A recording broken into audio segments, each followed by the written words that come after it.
من پیشنهاد کردم به بعضی جوانهایی که در ساحه اینترنت پیش رفتند، پروگرامیست هستند، برنامه ساز هستند، یعنی خوب میفهمند، پیشنهاد کردم که برادرها بیایید یک کانال کشاییم یا یک کاری کنیم که جوانهای مردمی تاجیک وقتهای خود را با آن بازی هایی که باور کنید از سری آن بازی اگر 10 ساعت نخیزانید نمیخیزد.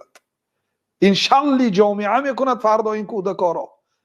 مرده که کلان شده است، دیروز در صحبت گفتم که در عمره لباس احرام دارد، همون بازی ها را در خانه الله تعالی در پیش صفا و مروه نشسته است بازی دارد. نعوذ بالله، کسی نوار گرفته است پرتافته است، احرام در تن بازی دارد. یا مرد کلان یک بازی رو برم، 2 بازی رو برم، این اگر بازی هم بازی مباح باشدم اینقدر وقتی شما رو میگیرد. در مدت 1 ساعت 1 صحیفه از قرآن حفظ میکنید، شاید 10 حدیث حفظ کنید. وقتی خود را ضایع نکنید برادران عزیز، خواهران عزیز، به طلب علم مشغول شوید. اگر یک کودک شما علم آموزد، حدیث خواند، آیت خواند، تعلیم شریعت گیرد، الله تعالی به کسب پدرش با برکه میتید. خیلی که در همین پلیلیستی قدم های به سوی خوشبختی را بینید 12 صحبت داریم. یکی از آنها آن از یک خانواده یک طالب علم باشد، الله تعالی به پول و مال دیگرها، به کسب و کار دیگرها برکه میتید. از خانه‌تون، از اهل عائله یک نفر طلب علم کنید، خواه همسر باشد، گیرید یک حدیث گیرید خوانید، یک کتاب گیرید خوانید. در همین تلگرام کانال تقریبا 5-6 کتاب گذاشتیم، انشالله کتاب های ما دیگرش در چاپ است.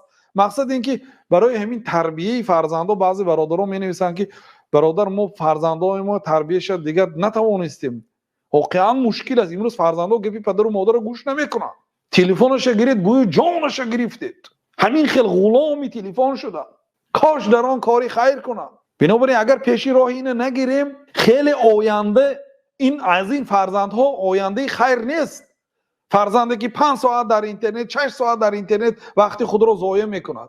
وقتی قیمت، وقتی کودکی، وقتی جوانی، این بسیار وقتی قیمتترین وقتی جوانی است. انسان روزی قیمت از ایام جوانیش خاصتا و از عموم عمرش عامتا پرسیده میشد چه وقت را گذرانیدی. بنابراین به بعضی برادران مصلحت دادم که یگان بگذار مولت فیلم ها باشد، مولت فیلم های اسلامی، یگان برنامه ها کشاییم. به چند برادر شکایت کردم، مقصد همین مسئله رو مسئله گذاری کردم، همه آمده در مسئله چی در میماند، میگن این مسئله که شما گفتید حاجت به پولی کلام میبرود. مثال بعضی ملت ها کردین، روس ها کردین، ازبک ها کردین، عرب ها کردین. مثال برنامه هایی که خواه برنامه، مثال دیدم بعضی برنامه های برادرای ازبک برنامه های خاص برای کودکا کردن. همین خیلی برنامه های علمی هست، لیکن به طریق ساد کودکا 5 نفر 10 نفر کودکای میگیرن و کودکا تعلیمی نماز میتین، تعلیمی طهارت، تعلیمی راستگویی، تعلیمی احترام پدر و مادر، تعلیمی احترام بزرگوارها، هر خیلی برنامه ها. لیکن میگن حاجت به چی دارد؟ حاجت به مبلغ دارد. این برنامه قیمت است. یا مثلا تیار کردن این گونه فیلم های لختک فیلم ها بسیار قیمت است. کارگندا آیلی که کلام میگیرن، نوار بردا آیلی که قیمت میگیرن، خلاصه نمیتوانیم کرده. همین خیلی میماند. کسی که اگر به همین کار قدرت داشته باشد، بگذار مثلا کانالی پولکی کندم، بچه های مسلمان ها درات تعلیم تیتان برادرها، کسی که قدرتی تعلیم دادن داشته باشد، برای کودکان درس های کودکانه تشکیل کنید، الفبا را تعلیم دهید، تجوید تعلیم دهید، قرآن تعلیم دهید، آداب اخلاقی. بگذار از یک کتابی تاجیکی باشدم، کتابایی که معتمد هست، کتاب‌های باورینا گوشد. من کتاب اصول اعتقاد نوشتیم، عقیده صحابه ها، تابعین، 4 امام ها، عقیده بزرگان ملت اسلام، اعتقادی که پیغمبر صلی الله علیه و سلم تعلیم داده. یک کتاب خرد است، 70 صفحه است تقریبا. یعنی گیرید خوانید یا تعلیم دهید. یعنی همین خیلی برنامه ها تشکیل کنید تا اینکه این مردم جیلی، یعنی که این نسل آینده نسل اینترنت هست، نسل تلفن و کامپیوتر هست، اینا را اگر به کار خیر مشغول نکنید، اینا به راه بد میرن برادرها. بعد این مهنت های ما بیفایده است. شما با کی خانه ساخته ایستاده اید؟ شما با کی 12 ساعت کار کرده نمازتون قضا کرده؟ به خاطر کی؟ الله تعالی میگه که زنهای شما، فرزندهای شما دشمنهای شما میگه، یعنی گاه همیشه دشمنی شماست. شما به خاطر زن، به خاطر فرزندتان که ایپوتکتون صاف کرده ایستادید، خانه که گرفتید یا خانه خرم گفته مهنت دارید یا پولی مکتبی فرزندتون میتید به کی؟ اونا وقتی خود رو در اینترنت با این تلفنی که شما خریده فرستادید یا دادید وقتی خود رو ضایع کرده ایستادید. این مسئله ها رو هم بینید برادران.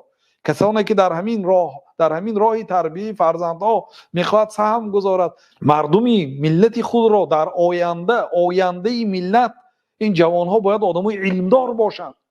کسی وقتی خود را ضایع میکنه، دشمنای اسلام، دشمنای ملت کوشش میکنن که همین فرزندها بیسواد ماند، بازی کنند به فوتبال و به بازی و به همین خیلی بیهوده ها وقتی خود را ضایع کنند. از اینها یک آدم های دانشمند نبوده. در بعضی کشورهای هم دیدم که مردمی اروپا هم در بعضی کشورها نه در همش همین با یک سطح پست مکتب خوانده ایستادیان.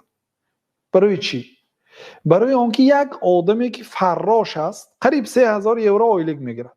در ذهنی طلبه ها الکی همین ذهن در ذهنش نشستگی است که من فراش میشم، میرد ما حاجت خانه های هم جاهای تازه میکند، 3000 یورو آیلگ میگیرد، به زندگیش خوب میرسد. از پدرش خانه دارد میراثی، 3000 یورو براش میرسد. برای همین علم زیاد لازم نه. به یک سطحی پس مکتباش دیدم سطحی مرتبه دانشش پست است. اینو شاید خود حکومتش قصدن کردگی باشد که مردم هم خیلی بیسواد ماند و فقط عائله مخصوص آدم ها علمدار شود و آنها یعنی که علمدار شوند، دیگرها همین آدمی عادی عامی بی خبر، فقط به زندگی خود آواره، از دنیا بی خبر، همین چیات آمده خورده در خانه خواب روت چینه تمام. این خیلی فرزندان آینده ملت آینده خوب ندارند. برای همین برادرای عزیز 12 ساعت 15 ساعت نمازهاتون قضا کرده فقط پول جمع نکنید برای این فرزنداتون. در صحبت گذشته سخن عمر ابن عبدالعزیز گفتیم، در آخر حیاتشون گفتن که ما این فرزندا اگر آینده آدم‌های صالح شوند الله اینها رو نگاهبان میشد، الله اینها از پی اینها میشد، الله اینها رو ضایع نمیکنه. اگر اینها آدم‌های گناهکار شوند من برای گناهکارا برای گناه برای چی پول جدا کنم؟ بنابراین مسئله تربیه و مسئله تعلیم و مسئله معنویات و روحانیات در درجه اول مونید. روحتون که برآمد جسمتون برده به یک لباس غفص در این زمستان خنک با یک سرب با یک پارچه متای سفید در یک زمین نم در یک زمین خنک برده گور میکنن. روحتون که برآمد شما دیگه قدر ندارید. بنابراین حیات اساسی حیات روح است نه حیات جسم. شما فقط به حیات جسمتون کار میکنید، فعالیت میکنید، برای خوردن، نوشیدن، پوشیدن.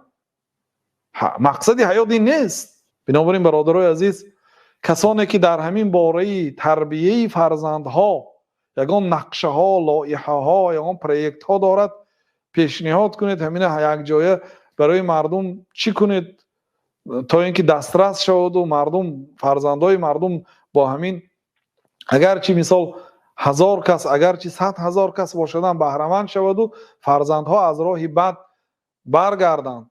برای آنکه این بازی های اینترنت و این مشغول شدن با اینترنت و ضایع کردن وقت این بر آینده اینها ضرر دارد. اینها در نتیجه هم به علم مانند هم آیندهشان خراب است برادر عزیز.